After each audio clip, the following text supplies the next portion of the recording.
사랑하는 성도 여러분, 오늘 창세기 47장 13절에서 31절까지 돌아가야 할 곳이란 주제로 함께 나누고자 합니다. 여러분, 우리가 이 시전에 약속의 땅에 관한 말씀을 함께 나누었습니다. 여러분, 약속의 땅은 가나안이라는 지역보다도 더 중요한 컨셉이 무엇이었습니까? 하나님과 동행하고 하나님의 말씀에 순종하면 그것이 약속의 땅이라고 말씀드렸습니다. 아무리 가나안에 산다 할지라도 그곳에서 하나님을 버리고 자기의 소견에 옳은 대로 살아간다면 약속의 땅의 백성이라고, 하나님의 백성이라고 할 수 없는 겁니다. 아무리 애굽에 있다 할지라도 그곳에서 하나님과 동행하며 하나님의 말씀을 붙들고 순종의 길을 걸어낸다면 그것이 약속의 땅이 되고 또한 약속의 땅에서의 삶이 될 수 있다는 겁니다. 사랑하는 성도 여러분, 오늘 우리의 삶도 마찬가지입니다. 물론 주일에 교회 오시는 것 너무 중요합니다. 함께 예배 드리는 것 너무나도 중요해요. 그러나 여러분, 이곳 안에서만 하나님과만 동행하는 것이 아니라 이 교회에서 예배를 마친 이후에 세상으로 나아갔을 때에 부르신 직장에서, 부르신 가정에서, 부르신 삶의 모든 자리에서 하나님의 손을 붙들고 하나님과 동행하며 주의 말씀에 순종하는 삶을 살아낼 때 그것이 약속의 땅이 되어지고 우리는 그곳에서 약속의 땅, 약속의 백성다운 삶을 살아낼 수 있는 줄 믿습니다. 사랑하는 성도 여러분, 다가온 한 주간의 삶 가운데에도 우리를 부르신 모든 삶의 처소에서 하나님과 동행하며 하나님의 말씀 붙들고 순종의 길을 걸어가므로 하나님 나라의 백성다운 삶 살아내시는 저와 여러분 되시기를 주의 이름으로 축복합니다. 여러분, 오늘 본문 말씀 가운데에서도 이 논지가 함께 이어지고 있습니다. 우리 함께 말씀 읽어볼 수 있도록 할게요. 우리 13절 말씀 함께 읽어보겠습니다. 기근이 더욱 심하여 사방에 먹을 것이 없고 애굽 땅과 가나안 땅이 기근으로 황폐하니. 아멘. 여러분, 지금은 애굽뿐만이 아니라 애굽을 둘러싸고 있는 가나안과 모든 땅들이 심한 기근과 흉년에 시달리고 있는 때입니다. 벌써 기근의 2년 차예요. 여러분, 아직 몇 년의 기근이 남은 상황이죠? 5년의 기근이 더 남은 상황입니다.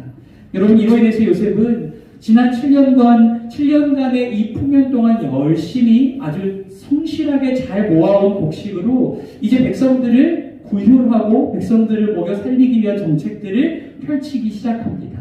여러분, 이 아무리 풍년에 이 풍요한 때에 모아놓은 곡식이라 할지라도 백성들에게 그냥 나눠줄 수 있는 것은 아니지 않겠습니까? 그래서 요셉이 이제 여러 가지 구휼 정책들을 펴는데요. 말씀 가운데, 오늘 본문 말씀 가운데 3가지 정도로 이 구휼 정책이 시행되고 있습니다. 띄워주시겠습니까? 첫 번째 구휼 정책은요, 돈을 거두어 드렸다는 거예요. 이게 뭐냐면 돈을 주고 그리고 돈을 받고 양식을 나누어 주었다는 거예요. 그리고 두 번째는 뭐죠? 가축을 거두어 드렸다는 거예요. 가축을 받고 이 흉년의 때에 양식을 나누어 줬다는 거예요. 그리고 셋째는 뭐예요? 토지를 거두어 드리고 양식을 나누어 줬다는 거예요. 여러분, 처음에는 요셉이 백성들에게 돈을 받고 양식을 주었어요. 거래를 한 거죠. 마땅한 거래를 한 겁니다. 양식의 값을 받고 이 어려운 때라고 해서 엄청나게 부풀려서 받은 게 아니라 적정한 가격을 매겨서 그 값을 치르고 양식을 내어준 겁니다.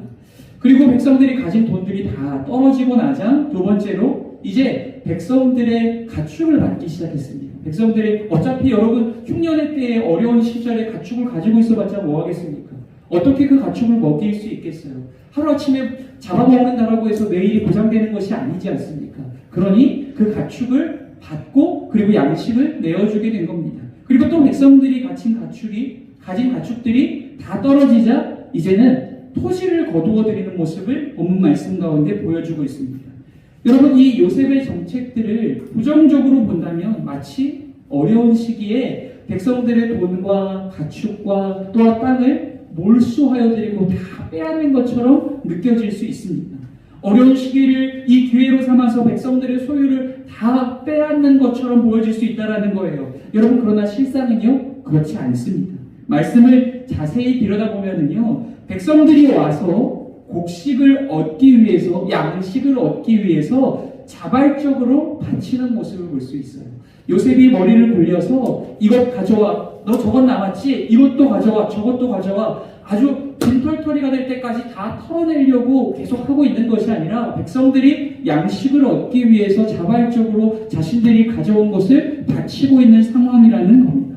여러분 19절 말씀 한번 볼까요? 우리 본문 19절 말씀 함께 읽어보겠습니다. 우리가 어찌 우리의 토지와 함께 주의 목전에 죽으리이까? 우리 몸과 우리 토지를 먹을 것을 주고 사소서. 우리가 토지와 함께 바로의 종이 되리니 우리에게 종자를 주시면 우리가 살고 죽지 아니하며 토지도 황폐하게 되지 아니하리이다. 아멘.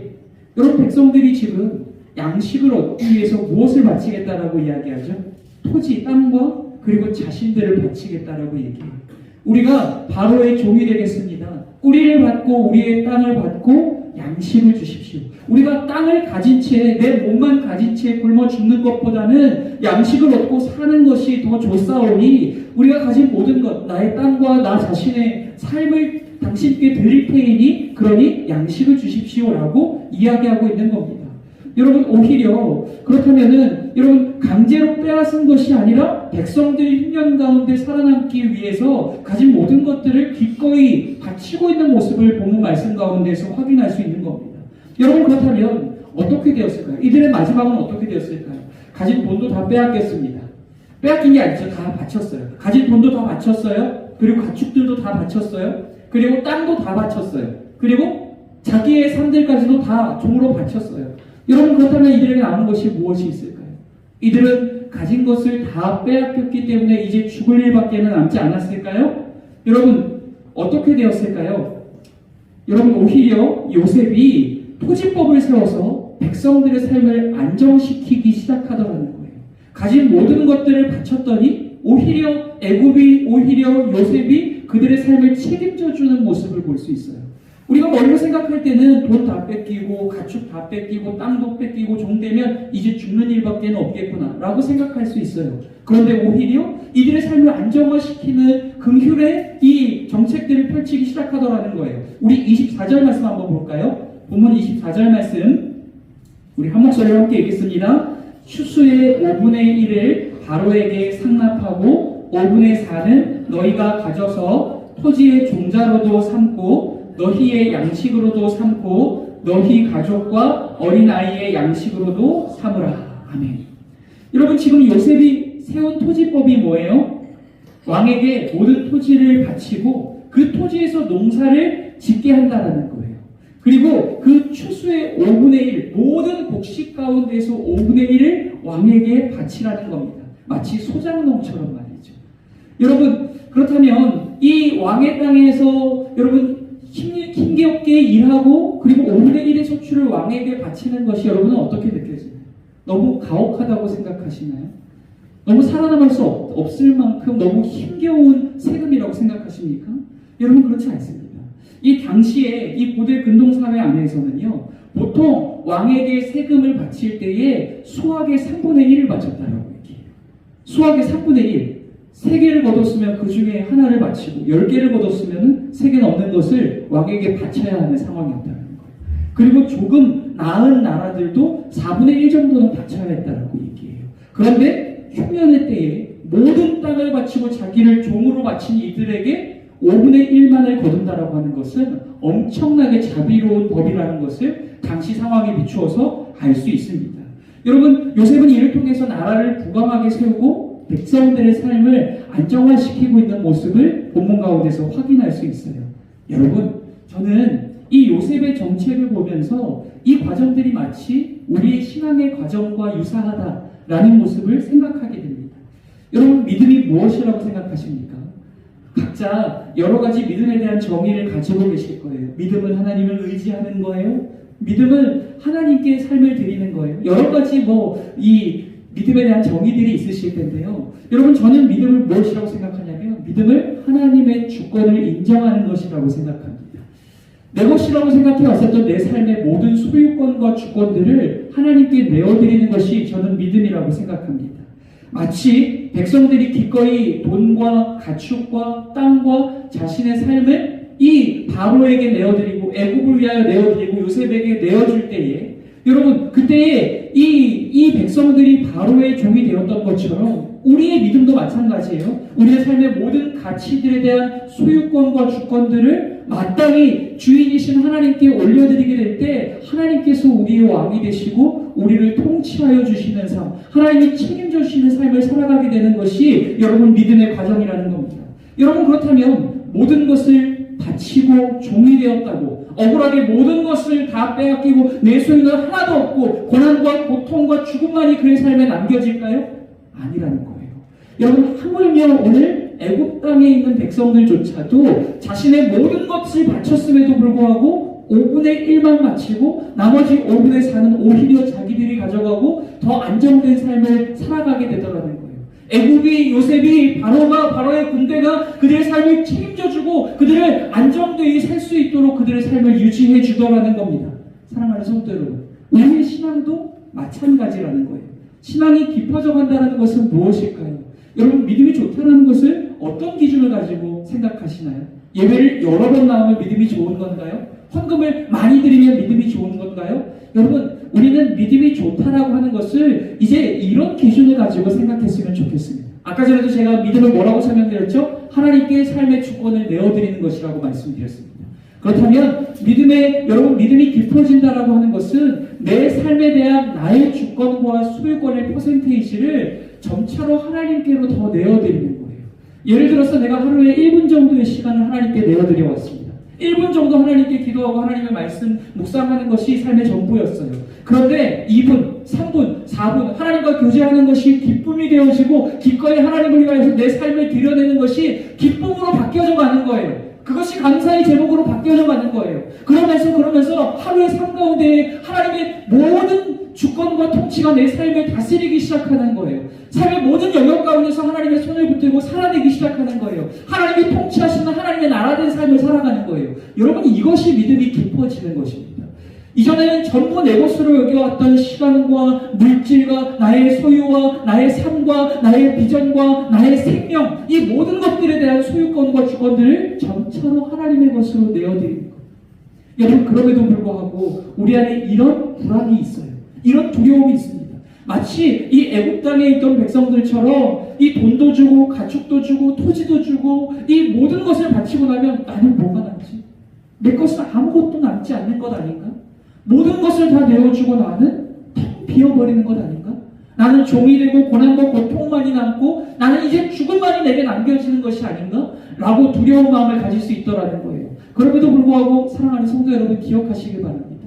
우리가 우리의 삶의 주권들을 하나님께 내어드릴 때 오히려 만유의 주시오 만왕의 왕이신 하나님께서 우리의 삶을 강하고 능하신 손길로 붙들어 주시고 우리의 삶을 책임져 주시는 줄 믿습니다. 우리를 눈동자와 같이 보호하여 주시고 우리를 사망의 음침한 골짜기 가운데서도 당신의 지팡이와 막대기로 우리를 안위하여 주시며 오히려 우리를 쉴만한 물가와 푸른 초장으로 우리를 인도하여 주시는 줄 믿습니다. 사랑하는 성도 여러분 하나님께 맡기십시오. 하나님께 주권과 소유권들을 기쁨으로 내어드리십시오. 하나님께서 우리를 망하게 하시지 않습니다. 우리를 죽도록 내버려 두시지 않습니다. 오히려 우리가 죽어서 진토로 돌아가고 흙으로 돌아간다 할지라도 당신의 아들의 생명으로 우리를 진토에서 흙에서 일으켜 부활하게 하시는 분이 우리 주 여호와 하나님이신 줄 믿습니다. 그 여호와의 선하심을 믿음으로 하나님께 우리의 삶의 모든 주권과 결정권들을 기쁨으로 기꺼이 내어드릴 수 있는 저와 여러분 되시기를 주의 이름으로 축복합니다.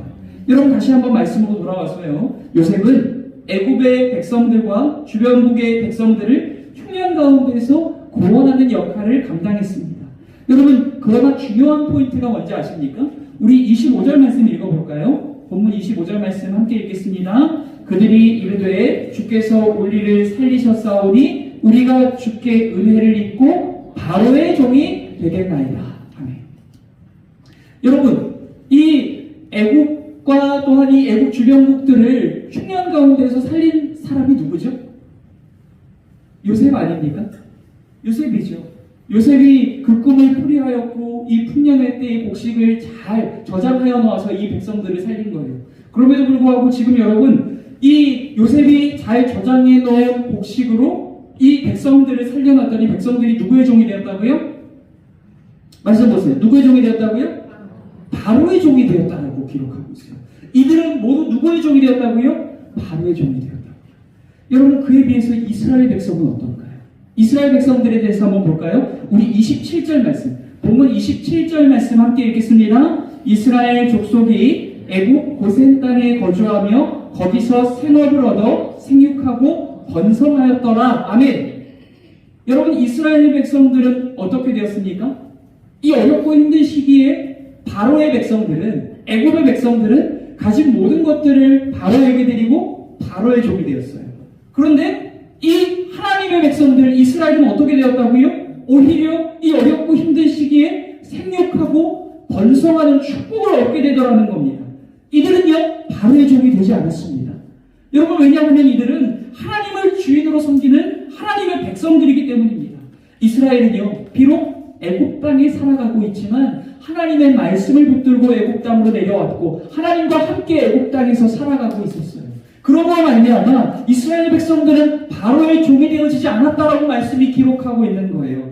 여러분, 애굽의 백성들은 양식을 얻음으로 인하여서 바로의 종이 되었다라고 기록하고 있지만 똑같이 애굽에 살아가고 있는 하나님의 백성들은 하나님의 약속을 붙들고 하나님을 주인으로 섬기는 삶을 살아가고 있다라고 말씀이 기록하고 있다라는 겁니다. 여러분, 두 삶의 차이가 무엇일까요? 똑같이 애굽에서 요셉이 저장하여 놓은 곡식을 얻어서 먹고 살아가고 있어요. 똑같이 세상에 기대어 살아가고 있어요. 그럼에도 불구하고 누구는 바로의 종이 되고 누구는 하나님의 백성이 되더라는 거예요. 이들의 삶의 차이가 무엇입니까? 이들의 삶의 차이는 여러분, 삶의 자리에서 하나님을 주인으로 섬기고 하나님과 동행하며 하나님의 말씀에 순종하는 삶을 살아가느냐 아니냐의 차이로 세상의 종이 되느냐 하나님의 백성이 되느냐가 결정되어지더라는 겁니다. 사랑하는 성도 여러분, 기억하시기 바랍니다. 하나님께서 우리를 직장으로 부르시고 우리를 가정으로 부르시고 우리를 삶의 모든 자리로 부르셨을 때에 여러분, 우리는 세상과 동일한 자리에서 동일한 길을 걸어가고 있다 할지라도 그럼에도 불구하고 여러분, 우리의 삶의 주인이 하나님이시라는 것을 기억하고 그곳에서 하나님의 손 붙들고 믿음의 삶을 살아내며 하나님의 말씀대로 순종의 삶을 살아낼 때에 우리가 세상 사람들 보기에는 동일하게 살아가고 있는 것 같지만 그들은 세상의 종이 되어진다 할지라도 우리는 하나님의 백성이 될 수 있는 줄 믿습니다. 여러분, 그들은 세상으로부터 양식을 얻어먹고 세상이 주는 어떠한 것들을 누리며 살아가며 오히려 세상의 종이 되어버렸지만 하나님의 백성들은 그것 가운데에서 생육하고 번성하며 하나님의 나라로 자라가는 모습들을 말씀 가운데에서 기록하고 있다는 겁니다. 사랑하는 성도 여러분, 우리를 부르신 모든 삶의 처소에서 하나님과 동행하고 하나님의 말씀 붙들고 순종하는 삶을 살아내므로 여러분, 우리가 딛고 서 있는 모든 시간과 공간을 하나님의 나라로 일구어가고 우리의 삶을 하나님 나라의 백성의 삶으로 변화시켜가는 오늘 저와 여러분 될 수 있기를 주의 이름으로 축복합니다. 또한 본문에서의 야곱은요, 여기서 더 나아가서 하나님이 처음 약속하셨던 약속의 땅으로 돌아가려 하는 모습을 보이고 있어요. 우리 말씀 한번 읽어볼까요? 29절에서 30절 말씀. 본문 29절에서 30절 말씀 함께 읽겠습니다. 이스라엘이 죽을 날이 가까우매 그의 아들 요셉을 불러 그에게 이르되 이제 내가 네게 은혜를 입었거든 청하노니 네 손을 내 허벅지 아래에 넣고 인애와 성실함으로 내게 행하여 애굽에 나를 장사하지 아니하도록 하라. 내가 조상들과 함께 눕거든 너는 나를 애굽에서 메어다가 조상의 묘지에 장사하라. 요셉이 이르되 내가 아버지의 말씀대로 행하리이다. 아멘. 여러분, 야곱이 요셉에게 뭐라고 얘기했어요? 네 손을 내 허벅지 아래에 넣고 라고 이야기합니다. 여러분, 왜죠? 왜 그 손을 허벅지 아래에 넣으라고 이야기하죠? 여러분, 이 장면은요, 앞선 창세기 말씀의 한 장면을 떠올립니다. 어디입니까? 아브라함이 일전에 자기의 아들을 하나님이 원하는 신분을 얻게 하기 위해서 이 자기의 아들의 신분감을 며느리를 얻기 위해서 종을 보낼 때에 그 종에게 맹세의 퍼포먼스를 하기 위해서 이 자기의 허벅지 사이에다가 손을 넣으라는 약속의 행위를 했다는 겁니다.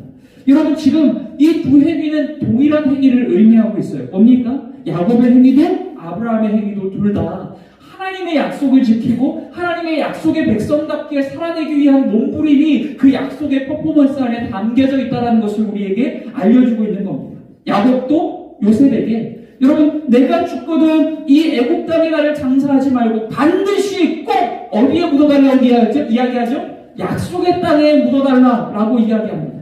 이 마음이 의미하는 것은요, 여러분, 그가 죽어서라도 하나님과의 약속을 지키겠다라는 거예요. 그가 죽어서라도 하나님과의 약속 안에 살아가고 하나님 나라의 영원한 약속의 땅에서 영원토록 살아가고 싶다라는 마음의 열망들이 그의 고백 안에 담겨져 있다라는 겁니다. 여러분, 분명히 야곱은요, 흉년 가운데서도 생육하고 번성하는 삶을 살아내고 있었어요. 잘 먹고 잘 살았다라는 거예요.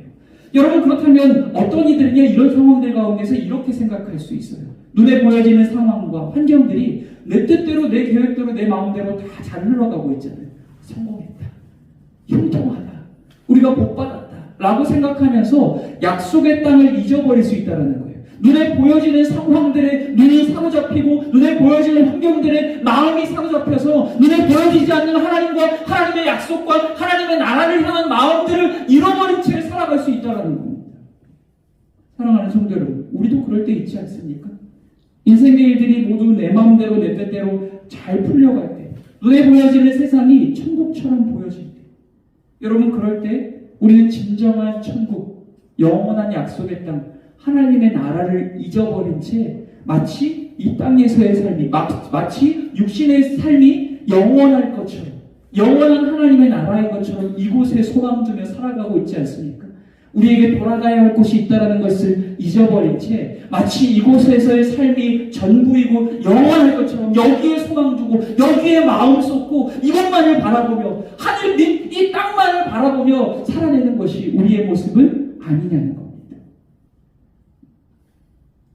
오히려 여러분, 모든 일들이 잘 풀려갈 때는 하나님을 잊어버리고 하나님과의 약속을 잊어버리고 하나님 나라를 잊어버렸다가 삶의 일들이 내 마음처럼 흘러가지 않을 때, 모든 상황과 환경이 내 뜻대로 풀려가지 않을 때, 그때야 비로소 하나님이 찾아와서 하나님께 간구하고 하나님의 얼굴을 구하는 것이 오늘 우리의 삶의 모습은 아니냐는 겁니다.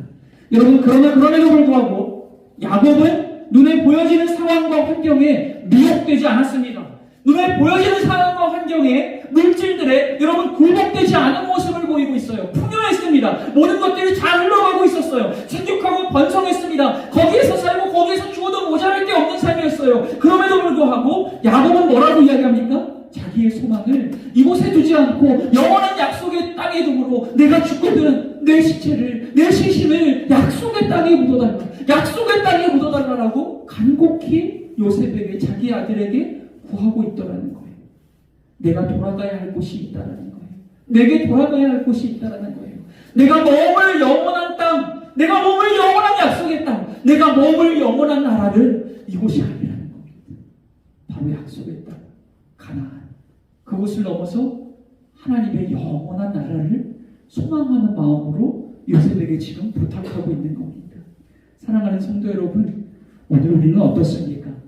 여러분, 혹시 오늘 우리에게도 영원한 약속의 땅, 하나님의 나라를 향한 소망과 열망과 갈망의 마음들이 있습니까?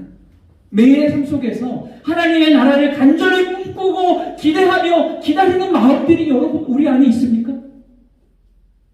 혹시 오늘 우리도 눈에 보여지는 세상, 눈에 보여지는 상황과 환경, 눈에 보여지는 사람들에게만 마음 두고 그것에 소망 두고 살아가고 있는 것이 오늘 우리의 모습은 아닙니까? 그래서 눈에 보여지는 상황이 내 뜻대로 잘 풀려가면 하나님도, 약속도, 약속의 땅도, 영원한 나라도 잊어버린 채 이곳에 소망 두고 이곳에 마음 쏟고 이것만 바라보며 살아가고 내 뜻대로 풀려지지 않을 때에야 비로소 하나님의 얼굴을 구하고 하나님 앞에 엎드려 하나님께 도움을 구하는 것이 연약한 우리의 모습은 아닙니까? 사랑하는 성도 여러분, 우리의 소망은 눈에 보이는 세상과 물질과 사람이 아니라 이 땅에서의 삶이 아니라 오직 영원한 하나님의 나라에 있는 줄 믿습니다.